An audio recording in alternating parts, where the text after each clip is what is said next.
Assalamualaikum warahmatullahi wabarakatuh. Waalaikumsalam warahmatullahi wabarakatuh. Selamat siang semuanya. Ya.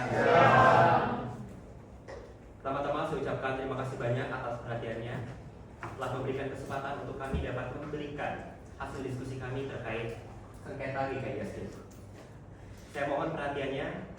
Ini dia sengketa GKI Yasmin. Sebelum memulai presentasi pada kali ini, saya akan memperkenalkan anggota-anggota pada kelompok kami. Pertama, ada Muhammad Bintang Angka, ada Janita Nikita Erdi, ada Faldo, Aditya Febrianto, ada Dea Rivina, ada Nafisa Zahira, dan ada Sira. Pendahuluan sengketa GKI Yasmin. Kita mengenal negara Indonesia dan negara yang kaya akan keberagaman, mulai dari adat, istiadat, agama, budaya, dan beberapa hal lainnya. Hal ini sebaiknya dalam menjadi kekuatan kita. Namun dalam perjalanannya, hal tersebut tidak selalu menjadi hal yang baik sesuai dengan apa yang kita inginkan.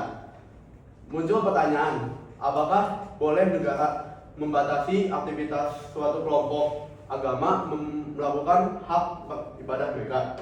Pertanyaan ini tercermin pada kejadian sengketa GKI Yasmin, di mana di situ bukan hanya sekedar hak agama, namun ada tentang kemanusiaan, tentang perampasan hak kemanusiaan, dan banyak kecacatan yang terjadi di dalamnya.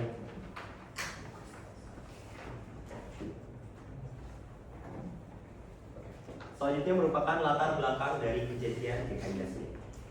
Kejadian ini merupakan konflik keberagaman yang telah terjadi selama 15 tahun yang dipicu oleh dibekukannya IMB atau Hukum Membangun oleh Pemkot Kota Bogor akibat desakan warga.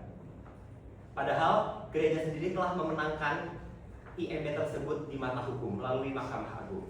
Hal tersebut memberikan dampak yang cukup besar bagi para umat yang jalani ibadah di GKI Yasmin. Umat ibadah tersebut harus berpindah dari GKI Yasmin ke tempat yang jauh. Lantas, apakah hak beragama didapati oleh setiap warga?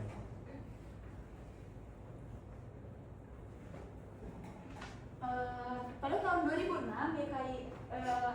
pemerintah Kota Bogor memberikan IMB kepada GKI Yasmin.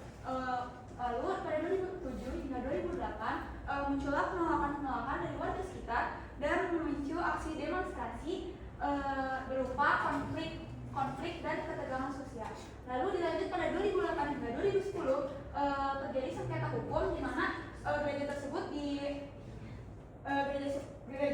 disengketa dan IMB-nya dicabut. Padahal di sidang PT UN itu gereja tersebut memenangkan sidang tersebut dan IMB-nya telah disahkan. Lalu pada 2010 hingga 2019 jemaat-jemaat ini berpindah ke tempat beribadah lain. Lalu di 2021 pemerintah memberikan solusi, yaitu merelokasikannya dari lokasi yang pertamanya ada di perumahan Yasmin, lalu menjadi di Jalan Raden Abdullah Bino. Lalu di 2023 gereja ini diresmikan oleh Wali Kota Bogor. Lalu konflik telah dinyatakan selesai. Selanjutnya, mari kita bahas tentang pihak yang terkait dan kerugian dalam kasus GKI Yasmin Bogor ini. Pihak yang terkait dalam kasus GKI Bogor ini yang pertama ada GKI Yasmin. Itu adalah pemohon dan korban utama dalam konflik ini. Yang kedua ada pemerintah Kota Bogor. Dia yang menolak, mencabut, dan merelokasi paksa gereja ini. Yang ketiga, ada masyarakat setempat yang tidak menerima adanya pembangunan gereja dalam lokasi awal. Keempat, ada pemerintah pusat yang mencari solusi. Kelima, ada lembaga hukum dan HAM.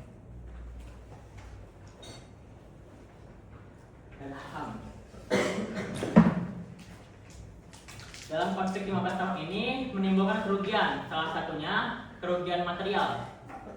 yaitu adalah dirusaknya dan ditutupnya secara paksa gereja pada tahun 2008.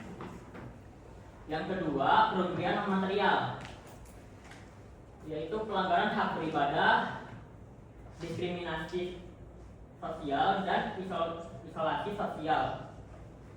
Yang ketiga, kerugian sosial dan ekonomi, rusaknya harmoni masyarakat, risiko kekerasan, hilang kepercayaan pemerintah, serta biaya litigasi yang tinggi.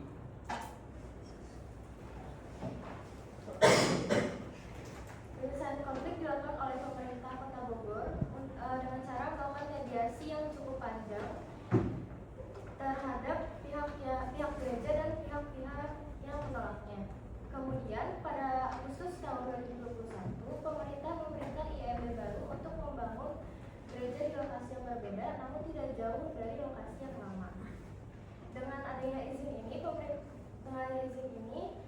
kegiatan beribadah dapat dilakukan secara resmi tanpa adanya penolakan lagi.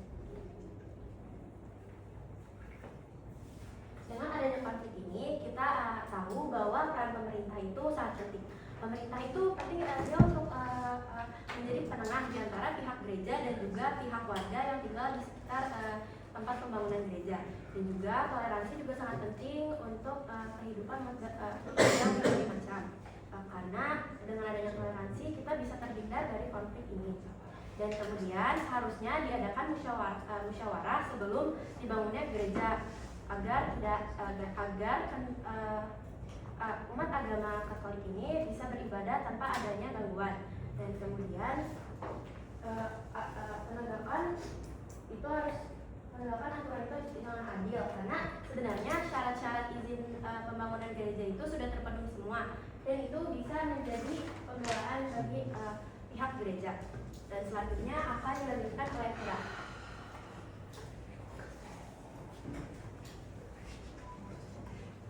Baik, selanjutnya adalah pemaparan